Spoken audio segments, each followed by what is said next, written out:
Hello everyone. Today we will start with our chapter Final Accounts with Adjustment.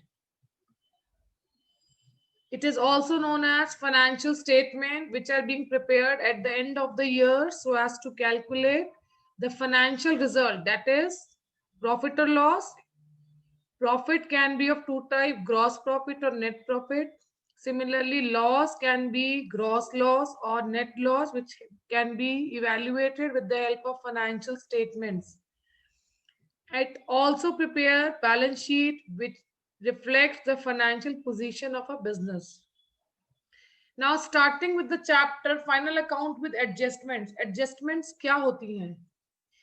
These are those items or those transactions which occur after the preparation of trial balance. Trial balance बन चुका है और trial balance बनने के बाद these transaction arises. So they are given in the question below the trial balance and now they are to be adjusted while preparation of financial statement, that is final accounts. Adjustments are given outside the trial balance, or we can say they are given below the trial balance. ये trial balance के below outside given होती हैं. इनका dual affect है and they will be thus affecting two places. It could be trading account and profit and loss account, trading account and balance sheet, or profit and loss account and balance sheet. Whereas items given in trial balance are adjusted in any one of the following. जो भी items हमें trial balance में given है उनका single side effect है और जितनी भी एडजस्टमेंट हमें गिवन है आउटसाइड द ट्रायल बैलेंस उनका टू साइड पर इफेक्ट आएगा, टू प्लेसेस पर इफेक्ट आएगा. We will start with our first adjustment, that is closing stock.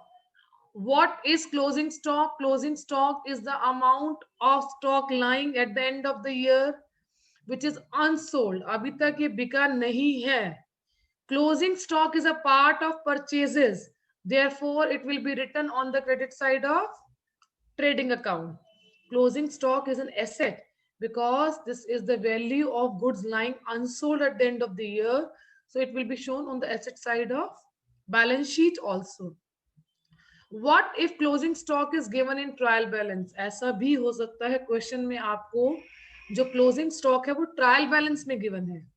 उस केस में closing stock is already adjusted from purchases. और अगर आपको क्लोजिंग स्टॉक ट्रायल बैलेंस में गिवन है फिर आप उसे ट्रेडिंग अकाउंट में रिफ्लेक्ट नहीं करेंगे. It will only be shown in the balance sheet. Let us read it together for a better understanding. एक बार इसको साथ में पढ़ते हैं. If closing stock is given in trial balance it means it is already been adjusted from purchases. ये purchases में से ऑलरेडी एडजस्ट हो चुका है. So no need to reflect it in trading account. यानी उस केस में वो ट्रेडिंग अकाउंट में क्रेडिट नहीं होगा. However, it will be shown on the asset side of balance sheet. पर ये बैलेंस शीट के एसेट साइड में शो होगा अगर it is given in trial balance. I hope it is clear. Now the next question arises. What if adjusted purchases are given in question? पहली बात तो adjusted purchases क्या होती हैं? वो परचेजेस जिसमें से परचेज रिटर्न सब्ट्रैक्ट हो चुका है, ओपनिंग स्टॉक ऑलरेडी ऐड हो चुका है, क्लोजिंग स्टॉक सब्ट्रैक्ट हो चुका है. They are termed as adjusted purchases. In case of adjusted purchases, closing stock will not be shown in the credit side of trading account. अगर यहाँ पर आपके पास ट्रेडिंग अकाउंट में एडजस्टेड परचेजेस गिवन है उस केस में आप ट्रेडिंग अकाउंट के क्रेडिट साइड पर क्लोजिंग स्टॉक को नहीं रिफ्लेक्ट करेंगे. It will only be shown on the asset side of balance sheet. उस केस में वो सिर्फ बैलेंस शीट के एसेट साइड पर ही रिफ्लेक्ट होगा और वो ट्रेडिंग अकाउंट में शो नहीं होगा. One more important thing to be kept in mind while treatment of closing stock is closing stock is valued at cost or market price, whichever is less. और यहाँ पर कौन सा काउंटिंग प्रिंसिपल यूज हो रहा है? Prudence, conservatism, which state that we have to anticipate losses and have to ignore our profits, business profits. तो यहाँ एंटिसिपेट क्या किया? कॉस्ट और मार्केट प्राइस में से जो भी वैल्यू कम होगी क्लोजिंग स्टॉक की वही बुक्स में रिकॉर्ड होगी. आई hope the first adjustment of closing stock is clear. Moving to our second adjustment, outstanding expenses. Outstanding expenses are those expenses which are yet to be paid. अभी इन्हें पे करना है, पे नहीं किया है, बट ये एक्सपेंसेस रिलेट करंट ईयर से ही करते हैं. मैचिंग प्रिंसिपल क्या कहता है? करंट ईयर के एक्सपेंसेस को करंट ईयर की इनकम के साथ कंपेयर किया जाए ताकि आपको करंट ईयर का प्रॉफिट या लॉस पता चले. तो यहाँ पर outstanding expense as it is a part of current year expenses only, therefore it will be added in expenses.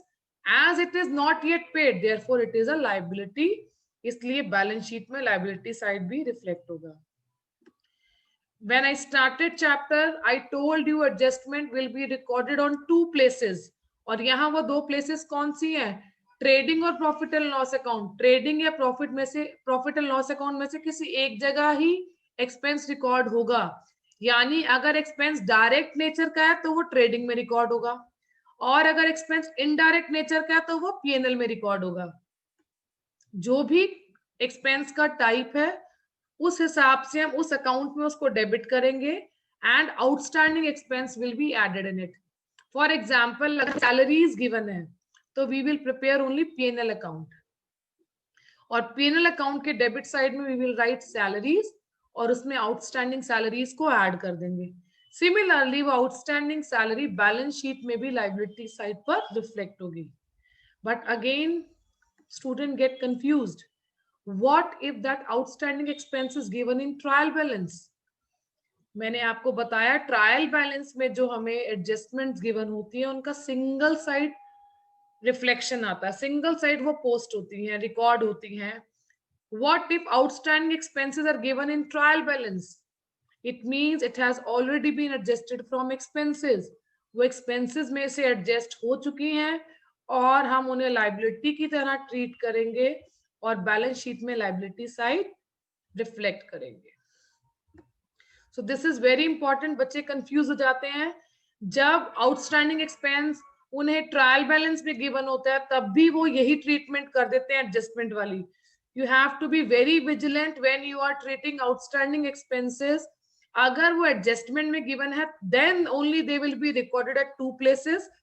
If they are given in trial balance, then it is a liability which will only be reflected on the liability side of balance sheet. Coming to our next adjustment, prepaid expenses. वो expenses जिनकी payment हमने advance में कर दी, यानी वो इस year से relate नहीं करते, और अगर वो इस ईयर के एक्सपेंसेस में इंक्लूड हो गए हैं तो उन प्रीपेड एक्सपेंसेस को हमें क्या करना पड़ेगा? एक्सपेंसेस में से subtract. And as these expenses are paid in advance and services are yet to be drawn, therefore they will be reflected on the asset side of balance sheet. क्या होगा अगर ये prepaid expenses trial balance में given है? Again, if they are given in trial balance, it means they have already been adjusted from expenses.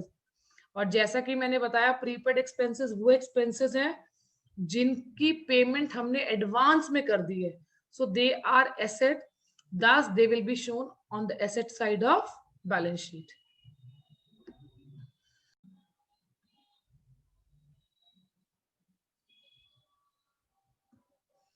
Now moving to our next adjustment, adjustment number 4, accrued income. Income के लिए हम accrued word use करते हैं अगर income is not yet received. Due income के लिए the term that we use is accrued, yet to be received. Accrued income is an income which relates to current year, therefore it will be added in the income of current year. ये वो amount है जो मिलना है, मिला नहीं है, but इसी ईयर से रिलेट करता है. So it will also be reflected on the asset side of balance sheet. What if accrued income is given in trial balance? As stated, अगर तो एडजस्टमेंट है तो it will be recorded on 2 places. But अगर ये trial balance में given है, it will be assumed that it has already been adjusted from income. Assume भी क्या करना? It is self implied. It has been adjusted from income. Therefore, it will only be reflected on the asset side of balance sheet. Coming to our next adjustment, adjustment number 5.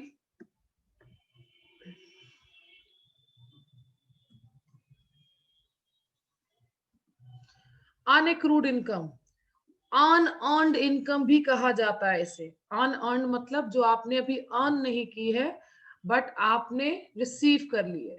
This income will be subtracted, this income will be subtracted as it does not relates to current years income. ये current year की income नहीं है, इसलिए current year की income में से subtract होगी. And why it is shown on the liability side? As the business has not earned this income yet, so business is liable to provide services. Business is liable to provide services. Thus, it will be shown on the liability side of balance sheet. What if unaccrued income is given in trial balance? So it will be having single side effect. और वो single side effect क्या है? It will be shown on the liability side of balance sheet only, as it is already adjusted from income. Income में से already adjust हो चुकी है. I hope this case is clear. Moving to our next case, case number 6. Depreciation on fixed asset. What is depreciation? Fall in the value of fixed asset due to efflux of time, obsolescence, change in technology, normal wear and tear, जिससे हमारी asset की value decrease हो जाती है. Obviously it is a loss, therefore it will be reflected on the debit side of profit and loss account, and it will also decrease the value of asset. But क्या करेंगे अगर हमें ये depreciation trial balance में given है, तो it has already been adjusted from asset. Therefore, it will only be recorded on the debit side of profit and loss account, and it will not be shown in balance sheet. उस case में ये balance sheet में reflect नहीं होगी, ये सिर्फ debit side of P&L account record होगी. Interest on capital. See, एक बिजनेसमैन बिजनेस को कैपिटल एज इंटरनल लाइबिलिटी दे रहा है as per separate legal entity concept. Now, for using this money into business, the business will give interest to the owner. Owner को interest देगा, business interest देगा, तो business के लिए वो क्या expense, तो profit and loss account में उसको कहाँ show करेगा? Debit side. So it will be debited on the debit side of P&L account, interest on capital, but at the same time it is increasing the capital of the owner, इसलिए interest on capital owner की capital में add हो जाएगा. I hope this case is clear. Coming to next case, interest on drawing. Separate legal entity concept कह रहा है कि business और businessman दोनों अलग अलग लोग हैं, अलग अलग पर्सन है, अलग अलग आइडेंटिटीज है इनकी. तो अगर बिजनेस में से ओनर अपने पर्सनल यूज के लिए अमाउंट विड्रॉ करता है, तो बिजनेस भी उस विड्रॉल के ऊपर इंटरेस्ट चार्ज कर सकता है. वो इंटरेस्ट बिजनेस के लिए इनकम है, वो P&L के किस साइड रिकॉर्ड होगा? Credit side, because as per rule of nominal account all incomes are credited. As per modern approach all incomes are recorded on the credit side. So we are crediting it on the credit side of profit and loss account. But this interest on drawing will decrease the capital of the owner. Therefore, it will be subtracted from his capital.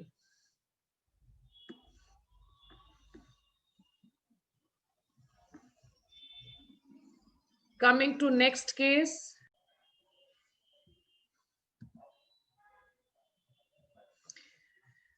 Coming to our next case, treatment of bad debts. Bad debts की treatment को समझने से पहले हमें bad debts का meaning पता होना चाहिए. What does it mean? Bad debts वो डेटर हैं जो डिफॉल्ट इन पेमेंट कर रहे हैं, जो पेमेंट नहीं कर रहे हैं timely. Now there are different cases for bad debts. We will move step by step. सबसे पहला केस सबसे आसान केस है, हमें सारी की सारी आइटम्स जो भी बैड डेट्स रिलेटेड है वो गिवन है ट्रायल बैलेंस में, और जितनी भी आइटम ट्रायल बैलेंस में गिवन होती है उनका कितनी साइड इफेक्ट होता है बेटा, it is single side effect. इन ट्रांजैक्शंस का, इन आइटम्स का सिंगल साइड इफेक्ट होगा। Debtors, what are debtors? they are the person from whom the business has to receive money, so it is an asset। कहां reflect करेंगे इसको, asset side में। Bad debts वो debtors हैं जिन्होंने default in payment किया है, so this is a loss for a business, so it will be debited on the debit side of P&L account। provision for doubtful debt is old reserve। Old reserve है, पुराना reserve हमारे पास doubtful debt का access में बच गया after adjustment of last year bad debts और losses और provisions related to debtors. अब ये अमाउंट हमें क्रेडिट साइड में गिवन है। अब इसका ट्रीटमेंट क्या है, either it could be subtracted from these bad debts on the debit side, but better यही रहेगा, I will personally suggest that do write these old provision on the credit side of profit and loss account। आप हमेशा इस reserve for doubtful date को, old provision को profit and loss account में credit side पर reflect करेंगे। अभी यहां पर कोई एडजस्टमेंट नहीं है। these are the items given in trial balance and you can see they are having single side impact, single side placement। हमने देखा debtors are recorded in balance sheet, हमने देखा bad debts are recorded on the debit side of P&L account, and old provision is recorded on the credit side of P&L account. What if adjustment comes? We will start with our first adjustment in case number 2, further bad debts। further bad debts वो bad debts हैं जो trial balance के prepare होने के बाद occur हुए। So this is our adjustment. और adjustment का कितनी साइड इफेक्ट आएगा, कितनी जगह पर प्लेसमेंट आएगा, 2। तो पहले तो हम इन आइटम्स को रिफ्लेक्ट करेंगे to wherever they have to go, like debtors will go on the asset side of balance sheet, bad debts they will be reflected on the debit side of P&L account, old provision will be recorded on the credit side of P&L account। now further bad debt और bad debt हो गए, ये bad debt तो already हमारे debtors में से adjusted थे, तो सिर्फ हमारे P&L में डेबिट हुए, पर ये फर्दर बैड डेट जो है हमारे डेटर्स को फर्दर रिड्यूस करेंगे, और रिड्यूस करने के बाद हमारा डेटर्स का जो अमाउंट आ रहा है after it's adjustment is 19,500। Now these bad debts have reduced our debtors, so this is a loss, it will be debited to the debit side of P&L account। so what we can do, we can simply add this 500 in this 200 and we will reflect the total amount in the outer column। I hope it is clear। I have taken only one adjustment जहां further bad debt है, जैसे depreciation को treat किया था, अगर एक सिर्फ further bad date तो यानी क्या है, डेटर को कम करेगा, लॉस है, डेटर कम हो गए, एसेट कम हो गई, तो P&L में डेबिट साइड रिफ्लेक्ट होगा। As simple as you have done in case of depreciation.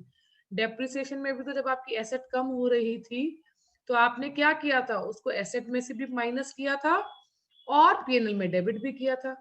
वैसा सही तो ट्रीटमेंट है यहाँ पर। फर्दर बैड डेट भी तो आपके डेटर्स को डिक्रीज कर रहे हैं, आपकी एसेट को डिक्रीज कर रहे हैं, सो ये एक तरह का लॉस है जो P&L में डेबिट होगा और आपके डेटर में से सब्ट्रैक्ट होगा। जब बैड डेट हुए इन नेक्स्ट एडजस्टमेंट, जब बैड डेट हुए तो बिजनेसमैन का मन टूट गया, मन डाउट में आ गया कि भाई अब तो ट्रायल बैलेंस भी बन गया था, पहले ही बैड डेट आइडेंटिफाई कर लिए थे, 500 रुपए का बैड डेट और हो गया। मन में डाउट आया, ऐसा लगता है कुछ और लोग भी अब देखा देखी पेमेंट में डिफॉल्ट करेंगे। इसके साथ हमारे पास सेकेंड एडजस्टमेंट क्या आ गई कि प्रूडेंस कहता है अगर आपको ऐसा डाउट आ रहा है तो उस लॉस को आइडेंटिफाई करो और अपनी बुक्स में रिकॉर्ड करो। So the business decided to create provision for doubtful debt 5% on debtors. जब भी आप लोग डेटर्स की ट्रीटमेंट करेंगे, पहले आप अपनी बैलेंस शीट में एडजस्टमेंट करेंगे। बैलेंस शीट में एडजस्टमेंट करने के बाद आप उसका इंपैक्ट अपने प्रॉफिट एंड लॉस अकाउंट में दिखाएंगे। Now before making these adjustment, सबसे इजी काम क्या है? देखो वही क्वेश्चन चल रहा है। हम अपने डेटर्स को अपनी बैलेंस शीट में रिफ्लेक्ट कर सकते हैं एसेट साइड। जो ऑलरेडी बैड डेट है हम उनको पीएनएल में शो कर सकते हैं डेबिट साइड। ओल्ड प्रोविजन हमारा क्रेडिट साइड पे रिफ्लेक्टेड है, हम पीएनएल में भी उसको क्रेडिट साइड पर रिफ्लेक्ट कर सकते हैं। नाउ आफ्टर दिस, अभी हमने फर्दर बैड डेट की ट्रीटमेंट भी सीखी थी। हमने पहले वो 500 सब्ट्रैक्ट किए और उसे पीएनएल में भी डेबिट में दिखाया क्योंकि ये हमारा लॉस है। अब आप मुझे ये बताइए कि जो हमें प्रोविजन कैलकुलेट करनी है 5% की, वो हम 20,000 पर कैलकुलेट करेंगे या 19,500 पर? Think yourself as a businessman. ये मत सोचो कि आप यहाँ बैड डेट की ट्रीटमेंट सीख रहे हो। ये सोचो कि डाउटफुल कितने बचे? 500 तो कंफर्म हो गया ना पैसे नहीं देंगे, तो डाउटफुल कितने पर निकलेंगे? रिमेनिंग पर निकलेंगे ना। तो यानी हम फर्दर बैड डेट माइनस करने के बाद जो अमाउंट आया उस पे हमें डाउट है कि उनमें से भी हम डाउट कर रहे हैं कि 5% लोग और पैसा नहीं देंगे। तो 19,000 का 5% कितना होगा? 19,000 का 5% अगर हम करेंगे तो इट इज 975। अगेन इस 975 ने मेरे डेटर्स को डिक्रीज किया and this is my new provision. और प्रोविजन बनाई है, नई प्रोविजन बनाई है जिसने मेरे डेटर्स को कम किया। Because it is an adjustment, इसका टू साइड प्लेसमेंट आना है। एक मैंने बैलेंस शीट में दिखाया और दूसरा कहाँ आएगा? पीएनएल में डेबिट साइड। एक और चीज ध्यान रखना, bad debt, provision for bad dates, provision for doubtful date old अगर गिवन है, ये सभी आइटम पीएनएल में एडजस्ट होंगी और बैलेंस शीट में। तो एक चीज तो क्लियर हो जानी चाहिए कि इनमें से कुछ भी ट्रेडिंग अकाउंट को अफेक्ट नहीं करेगा। यानी ट्रेडिंग अकाउंट बनाना सबसे इजी है। Again, I would like to revise what we have done in these adjustments. हमने सबसे पहले अपने डेटर्स को एसेट साइड पर रिफ्लेक्ट किया। हमने अपने बैड डेट को 2000 को पीएनएल के डेबिट साइड पर रिफ्लेक्ट किया। ओल्ड प्रोविजन को हमने क्रेडिट साइड पर रिफ्लेक्ट किया।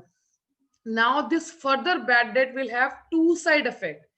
एक तो ये हमारे डेटर्स को कम करेगा, दूसरा ये लॉस है तो पीएनएल के डेबिट साइड रिकॉर्ड होगा।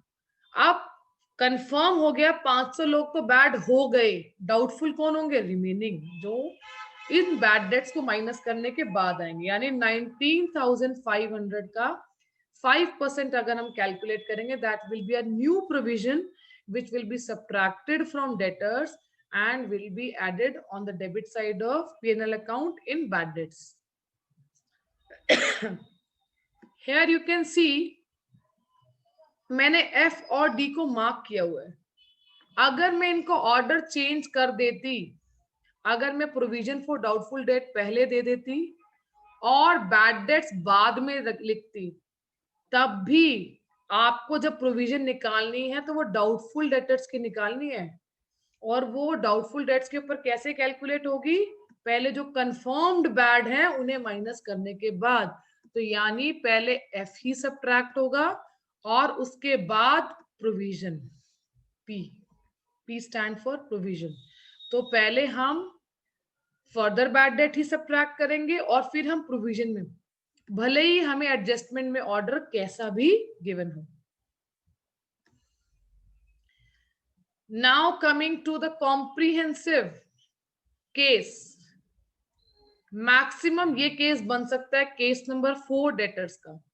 Again you can see debtors are given, bad debts are given, provision, old provision is given, further bad debt is given, provision for doubtful debt is given। एक और adjustment मैंने add कर दी, discount on debtor. अपने आप को एक businessman की तरह सोचो। एक बिजनेसमैन जिसने झटका खा लिया 2000 का, उसे फिर से पता चले जब वो अपना फाइनेंशियल स्टेटमेंट बना रहा है कि 500 के डेटर और पैसा नहीं देंगे, मन टूटेगा कि नहीं टूटेगा, है ना। अनएक्सपेक्टेड लॉस हो गया। जब लॉस हुआ तो लगा यार एज्यूम कर लेता हूँ 5% और लॉस होगा, और प्रूडेंस कहता है अगर आपको रिमेनिंग डेटर से जल्दी पैसे निकलवाने हैं उन्हें डिस्काउंट दे दो, so that they will make prompt payment. These are adjustment. और मैंने अभी आपको लास्ट केस में क्या बताया, जब भी आपके पास बैड डेट्स की एडजस्टमेंट होंगी आप पहले किसे क्लोज करेंगे, बैलेंस शीट को। मतलब कहाँ एडजस्टमेंट करेंगे इन एडजस्टमेंट्स की, पहले बैलेंस शीट में, एंड देन आप इनको कहाँ एडजस्ट करेंगे, प्रॉफिट एंड लॉस अकाउंट में। ठीक है, आपको ये निमोनिक याद रखना है बस, FPD। F stand for further bad date, जो कंफर्म हो गए कि बैड हैं वो कितने हैं, 500। जब आपने अपने 20,000 के डेटर में से कंफर्म बैड डेट माइनस किए तो रिमेनिंग डेटर्स कितने बचे, 19,500। इसमें से भी हम डाउट कर रहे हैं 5% पर। जब हमने 19,500 का 5% किया तो कितना डाउट आया, 975। अब भैया 18,525 तो मिलना चाहिए, इसमें भी हम 10% का डिस्काउंट दे रहे हैं। वो डिस्काउंट भी अगर हम सब्ट्रैक्ट करते हैं, देखो हमारे डेटर्स 20,000 से डिक्रीज होकर कितने अमाउंट पर आ गए, 18,338.75। F पहले फर्दर माइनस करना है, P फिर न्यू प्रोविजन माइनस करना है, D फिर डिस्काउंट। भले ही यहाँ ऑर्डर चेंज हो जाए बट आपकी बैलेंस शीट में इसका ऑर्डर चेंज नहीं होना चाहिए, तभी आपकी कैलकुलेशन करेक्ट आएगी। अब इन सभी अमाउंट ने आपके डेटर्स को डिक्रीज किया तो they all are losses, so they will be added in the bad debts already given for ₹2,000। आपने अपने फर्दर बैड डेट ऐड करे 500, आपने 975 की प्रोविजन ऐड की और 185.25 का डिस्काउंट ऐड किया, और आपका टोटल लॉस कितना आ गया, 3,660.25। अब आपकी मर्जी, आप चाहें तो ये ओल्ड प्रोविजन यहाँ सब्ट्रैक्ट भी कर सकते हैं, बट बेटर यही है आप उसे क्रेडिट साइड ही रिफ्लेक्ट कीजिए। I hope this case is clear, I hope FPD is clear. आप कंफ्यूज करने के लिए हो सकता है टीचर एग्जाम में ऑर्डर चेंज कर दे, फर्स्ट एडजस्टमेंट को थर्ड एडजस्टमेंट बना दे, सेकेंड को फर्स्ट बना दे, बट आपको ये याद रखना है ऑर्डर इज ऑलवेज पहले फर्दर बैड डेट, क्योंकि ये तो कंफर्म हो गया कि बैड है, फिर टूटे मन के साथ 5% और मान लिया कि डाउटफुल है कि नहीं पेमेंट करेंगे, और रिमेनिंग डाउटफुल भी निकालने के बाद जो रिमेनिंग बचेंगे हम उन्हें डिस्काउंट दे रहे हैं, और ये सभी अमाउंट हमारे एग्जिस्टिंग बैड डेट में जो पेनल में गिवन है उसमें ऐड हो जाएगा। I hope this case is clear. इससे ऊपर केस कोई बनता ही नहीं बैड डेट का, अगर ये समझ में आ गया है तो बैड डेट की प्रॉब्लम सॉर्ट हो गई। See now important points related to bad debts एक बार रिकैप कर लेते हैं। अगर बैड डेट्स गिवन है ट्रायल बैलेंस में, आई नो आंसर्स आ रहे हैं माइंड में, they are already adjusted from debtors, वो डेटर में से तो एडजस्ट हैं, तो सिर्फ कहां शो होंगे अगर ट्रायल बैलेंस में, सिंगल साइड इफेक्ट है, they will only be shown at the debit side of profit and loss account. Further bad debts जो ट्रायल बैलेंस के आउटसाइड गिवन है, यानी टू साइड इफेक्ट है, एक क्या है डेटर में से सब्ट्रैक्ट होगा, है debit side of profit and loss account. अगर provision for doubtful debt trial balance में गिवन है, ट्रायल बैलेंस में गिवन होने का मतलब ही है single side effect, single side आएगा, ये ऑलरेडी आपके डेटर में से एडजस्ट हो चुका है, so you can simply show it on the credit side of profit and loss account. You can also subtract old provision जो है, आप चाहें तो आप अपने बैड डेट, न्यू प्रोविजन और डिस्काउंट ऑन डेटर्स को ऐड करने के बाद जो भी आपका टोटल लॉस आ रहा है उसमें से डिडक्ट करके अपना नेट लॉस निकाल सकते हैं, बट अगर आप चाहें तो आप इसको क्रेडिट साइड पर भी रिफ्लेक्ट कर सकते हैं। न्यू प्रोविजन कहाँ आएगा, अगेन टू इफेक्ट्स हैं, एक तो डेटर में से सब्ट्रैक्ट होगा और दूसरा पीएनएल में डेबिट होगा। I hope the cases of bad debts are now clear. Moving to our next adjustment, goods given as free sample.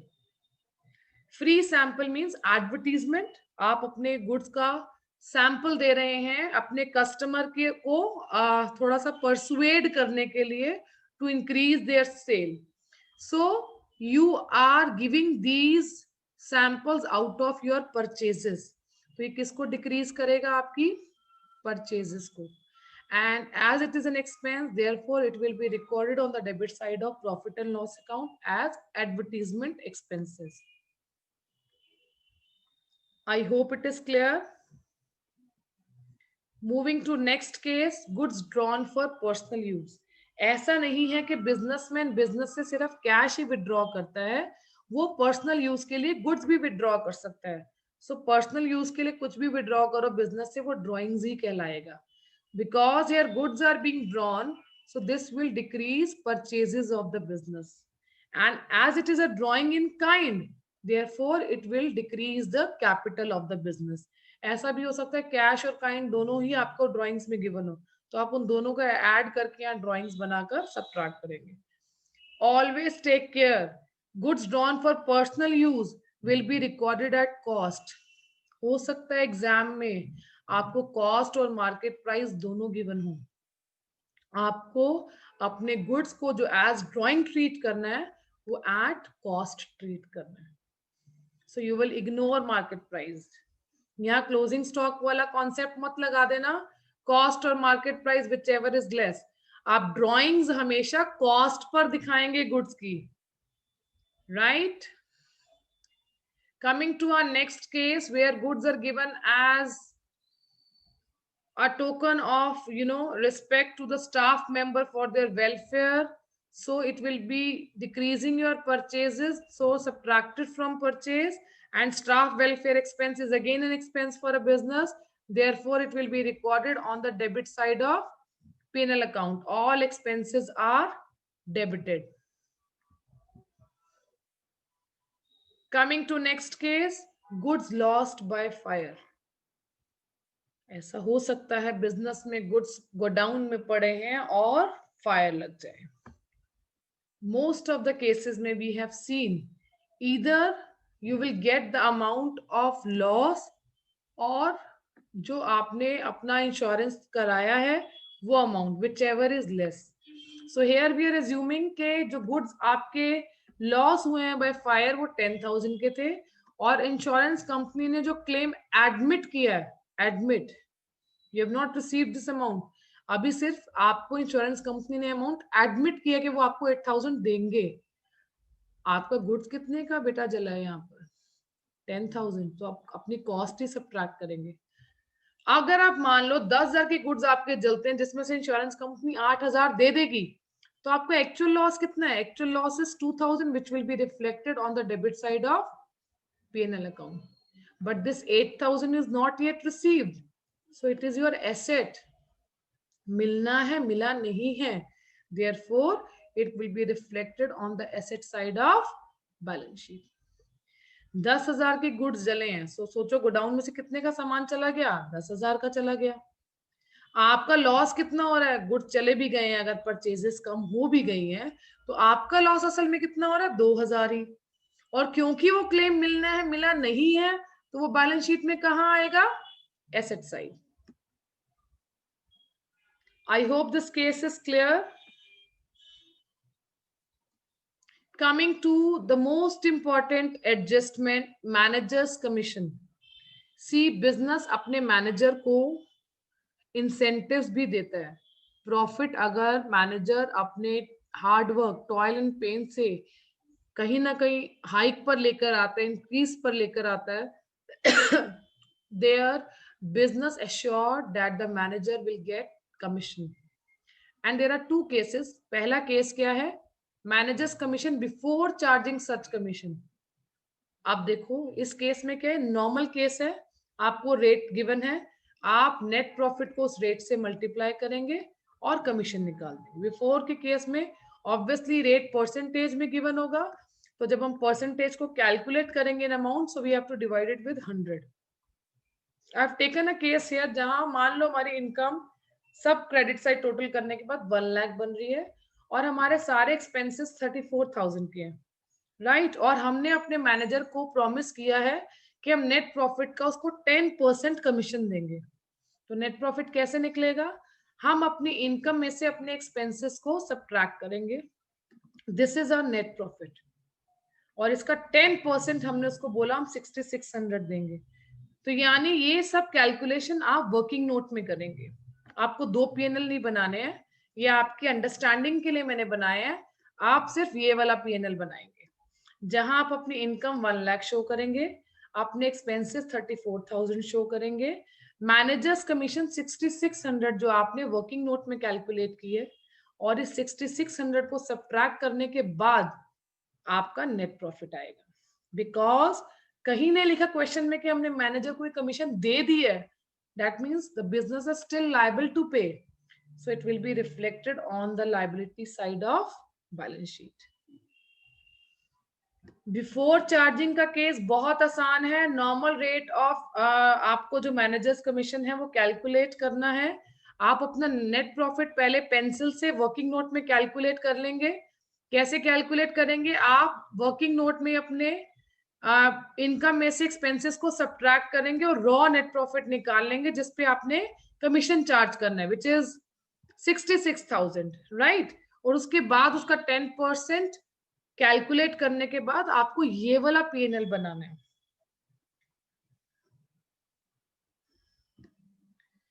Now the next case is manager's commission after charging such commission, यानी net profit में commission already included है, so how we can exclude it, it will be rate upon 100 plus rate. Question मैंने वही लिया है, income is given, expenses are given, मैंने पहले working note में अपना नेट प्रॉफिट कैलकुलेट किया, but now what is the formula, rate which is 10 divided bye 100 plus 10 that is 110। इस केस में मेरा नेट प्रॉफिट जो है उस पे रेट चार्ज करने के बाद मेरा कमीशन कितना आ रहा है, 6,000। अगेन मुझे ये वाला पीएनएल नहीं बनाना, मैंने अपना इनकम रिफ्लेक्ट किया, अपने एक्सपेंसेस रिफ्लेक्ट किए, मैनेजर्स कमीशन रिफ्लेक्ट किया, उस मैनेजर्स कमीशन में से I subtracted this commission of 6,000 rupees, ठीक है, and the net profit will be 60,000. As this manager's commission is yet to be paid, so it will be recorded on the liability side of balance sheet, right? Net profit तो आपको पता ही है capital में add होगा balance sheet में, managers commission is liability which will be shown on the liability side of balance sheet. I hope this case is clear to all of you. With this, we are through with all our adjustments. Thank you for watching this video. Do subscribe my channel.